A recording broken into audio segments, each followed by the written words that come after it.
Hi guys, welcome to your own channel daily stock. आज मैं आपको ऐसा बैंकिंग स्टॉक बताऊंगी जिसमें अभी भी वैल्यू है और वो आपको लॉन्ग टर्म में अच्छे रिटर्न देंगे। उस स्टॉक का नाम है state bank of India. As you all know, State Bank of India is the largest public sector bank in India with market capitalization of 1,76,930.42 crore and the current market price is around 198. सबसे पहले balance sheet का analysis करेंगे। तो सबसे पहले हम current asset के अंदर cash and short term investment को देखेंगे। जैसा कि आप देख सकते हैं 2018-19 में 15.48% इंक्रीज हुआ और 2019-20 में भी 12.77% इंक्रीज हुआ है। इसका मतलब कंपनी में कैश बैलेंस हर साल बढ़ रहा है। अब हम नॉन करंट एसेट देखेंगे। अगर बैंक के लोन्स एंड एडवांसेस की बात करें तो ये पिछले साल के कंपैरिजन में कम बढ़ा है और इसका मेन रीजन ये भी है कोरोना की वजह से लोगों ने बैंक से कम लोन लिया है। अब हम बैंक के प्रॉपर्टी की बात करेंगे।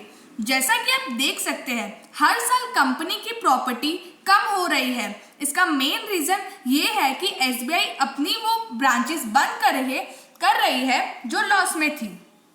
अब हम बैंक के लॉन्ग टर्म इन्वेस्टमेंट की बात करेंगे जो इस साल बढ़ा है। इंडिकेट करता है कि बैंक के पास जो कैश पड़ा है वो पैसा बैंक अपनी जेब में नहीं रख रही और उसकी बजाय वो अपने पैसे को अच्छी जगह इन्वेस्ट कर रही है जो फ्यूचर में उनके पैसे को बढ़ाएगी।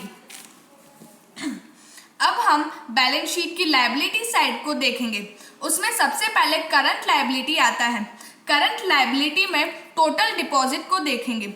लोगों ने जितना पैसा बैंक में डिपॉजिट करवा रखा है उसे टोटल डिपॉजिट बोलते हैं, जो इस साल 11.35% से इंक्रीज हुआ है। This increase percent shows that people have trust on this bank.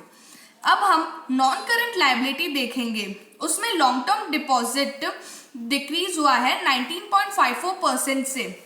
इसका मेन रीजन ये है कि बैंक में इंटरेस्ट रेट कम हो गया है तो लोगों ने बैंक से पैसा निकाल के शेयर मार्केट में लगाना स्टार्ट कर दिया है। Other liability and provision increase हुआ है 12.87% से, क्योंकि इन फ्यूचर कोई भी बड़ी पार्टी अपना लोन रिपे नहीं कर पाती तो बैंक इस प्रोविजन की मदद से अनसर्टेनिटी को फुलफिल करती है। कंपनी की टोटल इक्विटी इंक्रीज हुई है जिसका मतलब ये है कि शेयर होल्डर्स को कंपनी पे ट्रस्ट है।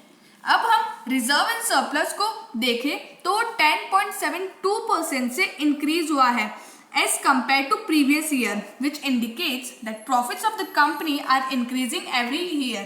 तो ये था हमारा बैलेंस शीट का एनालिसिस। अब हम इनकम स्टेटमेंट देखेंगे जिसका दूसरा नाम है प्रॉफिट एंड लॉस स्टेटमेंट। जैसा कि आप देख सकते हैं कि पीएनएल स्टेटमेंट में तो हरियाली ही हरियाली है, एक भी चीज ऐसी नहीं है जो डबल नहीं हुई हो, वो सब 4 गुना बढ़ गए हैं। अगर हम बैंक के टोटल रेवेन्यू की बात करें तो वो लगभग 11% से बढ़ा है as compared to previous year.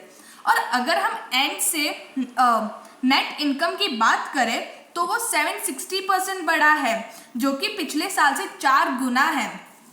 Earning per share भी 760% बढ़ा है। ये था हमारा पीएनएल स्टेटमेंट का एनालिसिस।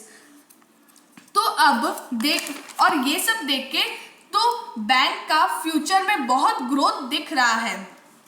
अब हम रेशो का एनालिसिस करते हैं। इसका पीई रेशो देखें तो वो 8.67 जो कि सेक्टर के पीई से काफ़ी कम है, विच इंडिकेट कि ये शेयर आपको बहुत सस्ते में मिल रहा है।